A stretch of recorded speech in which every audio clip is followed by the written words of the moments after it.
watches a lot of stuff and really keeps up on stuff, and he's always kind of looking for inspiration for like about what's going on. So it's kind of he's always throwing out a lot of great ideas. I don't think I've ever talked about Fight Club with him, but I mean he's a big Fincher fan, so we'll talk about Fincher. You've been following me.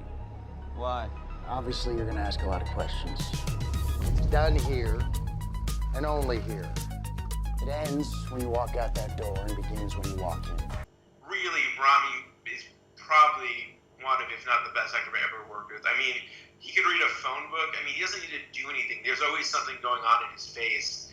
Like, he really is incredible to work with. Like he always gives you something with the littlest amount of things. I mean, it's just I'm blown away every time I'm working on his footage because he's just so incredible. It was almost as if you were a different person. You're right. He sometimes can become a different person. You're awake. What am I doing here? And Christian's great too. I mean, I grew up watching tons of Christian Slater movies, and so it is kind of incredible to be like, oh, I'm editing, this actor who like I have been watching since I was a kid, who I think is incredible. I never thought of the show as a TV show. Every episode to me feels like a mini movie. I want every episode to have the arc and the scope of like a movie, and I want to have people be able to watch it and feel like, oh, I really experienced something. Because I kind of want to feel it too. Like, I want to have an emotional reaction to it, And I think to Sam's credit, like, I still do. Like, I mean, I've gone back and been watching the show just for like reference as we're working on the final season, and I'll just watch stuff we worked on, and I still get emotionally affected by it, which is just a testament to how good the show is, This is an endless war. What you're about to do is crossing a line. It's a little late for that, don't you think? Music is such a huge important part of my process. I can't really work with. I mean, it's a really big part of toning the show and making the show work. And we also do a lot of sound design. So to me, I've worked that way for a while, and I can't really imagine not working that way, because the sound of music and like in confluence with like the images, like that to me is like cinema. That's the whole thing. And so we're doing a lot of that, like a lot of that stuff just in our offline. I don't really wait to the mix or that. And the thing too is MAQE, our composer, has just written. We have so much great music from him. He's already written, and we'll get new stuff that he writes. But we have all these old music he's written. He's given us the stems of it. So it's like all the individual like pieces of like each thing. So I'll do a lot of stem work where I'll go and like we'll create new music based on like he's like other parts of things he's written. And then as far as like songs, yeah, I mean I've always liked to bring in like a lot of stuff, and like I said, I mean having watched the show for the first couple of seasons before I worked on it, I'd always loved just the music they were bringing into it.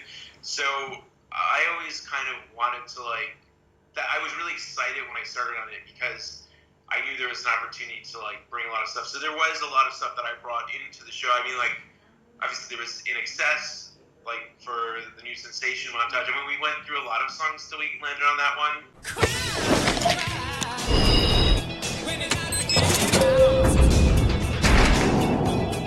It's such a high energy song, and there's a lot of chance to like stop and start the song, and you don't really need to mix with anything because it just has such a great feeling to it, and it's a very addictive song to listen to. So I was like, oh, this will be great, and then like in episode 308, I found the Bill and Ted song, the song from Bill and Ted that ends the episode.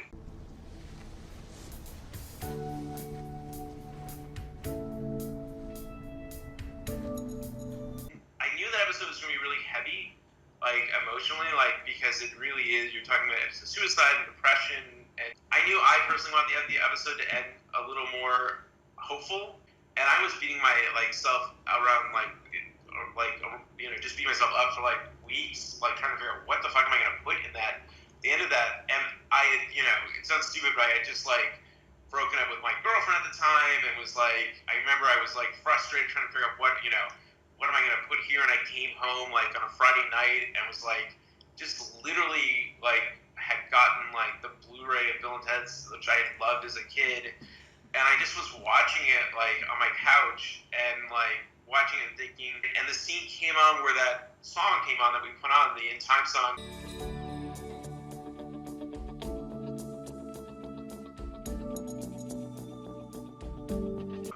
And I just like perked up on my couch. I was like, wait a second.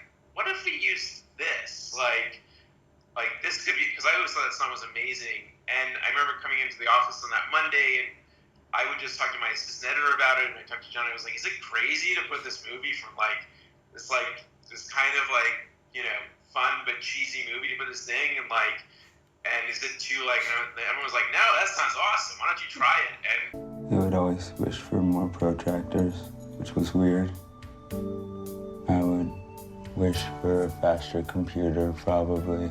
Faster modem, too. It just worked really well. I mean, it was kind of, I think, just an amazing thing that was like, really, I think, changed that episode into something. I mean, I thought that episode was so special already, but I think that song in particular, like, when he starts to talk to Angela at the Red Door, like, we ended up looping, like, the guitar thing, and it just was like, I just thought it kind of really took things to another level.